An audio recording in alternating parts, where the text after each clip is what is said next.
बहुत सी कथाएं, गया में घूमो बहुत कथाएं चल रही है। मैं भी यहाँ से उठ करके फिर कथा सुनाने ही जाऊंगा। विष्णु पद में सरकार के द्वारा आयोजित है।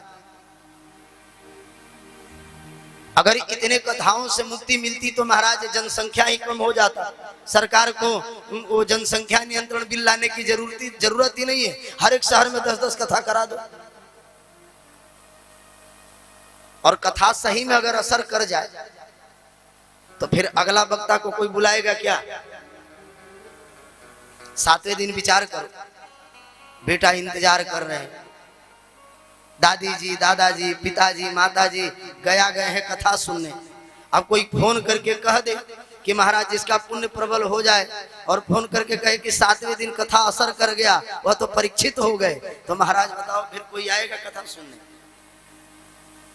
सुन सकते हो क्या? एक बढ़िया वकील के एक पुत्र था, बहुत बढ़िया, ध्यान से समझिएगा। बेटा को भी वकील बनाया। वकील बनाने के बाद कोर्ट में भेजा पहली बहस करने के लिए केस दे करके। बेटे ने बहुत सुंदर बहस किया, आर्गुमेंट किया।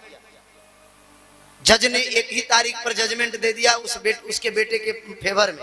बेटा प्रसन्न होकर के आया, जाऊंगा घर पे, पिताजी कहेंगे कि बड़ी प्रशंसा करेंगे। पिताजी अपने चेंबर में बैठे थे, आकर के बेटा ने कहा, बेटा से पिताजी ने पूछा बता क्या हुआ? बोले पिताजी आपके आशीर्वाद से पहली डेट पर मैंने रेस्ट ऑफ शॉर्ट कर दिया केस को। कपार पकड़ के बैठ गए। क्या हुआ पिताजी, आप प्रसन्न नहीं हुए? बोले 1 नंबर के मूर्ख आदमी। बोले क्यों? बोले पहले ही डेट पर।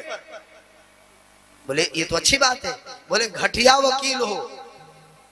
अरे वह वकील कैसा जो 10-20 तारीख न दे, एक ही तारीख पर तू कहां से क्लाइंट लाओ? तो आज के समय में अगर कथा असर करने लगे तो फिर बताओ। मैं लोहारदा में कथा सुना रहा था। लोहारदा जानते हैं? देवास जिला, कोई ना कोई जानता होगा। वहां मेरी कथा हुई थी और 7वें दिन जो बाई कथा सुन रही थी वो निकल गई।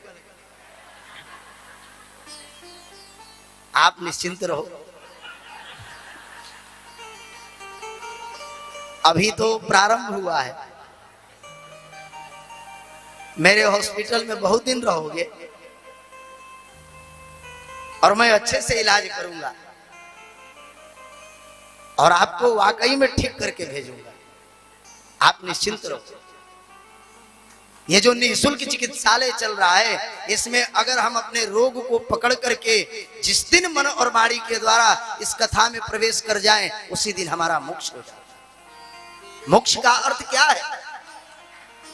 शास्त्र कहता है मोह क्षयति मोक्ष। मोक्ष का अर्थ ही है कि मोह का क्षय हो जाना, समाप्त हो जाना ही हमारे लिए मोक्ष है। घर पर रह करके भी हम घर से विरत हो जाएं, यही हमारे लिए मोक्ष है महाराज।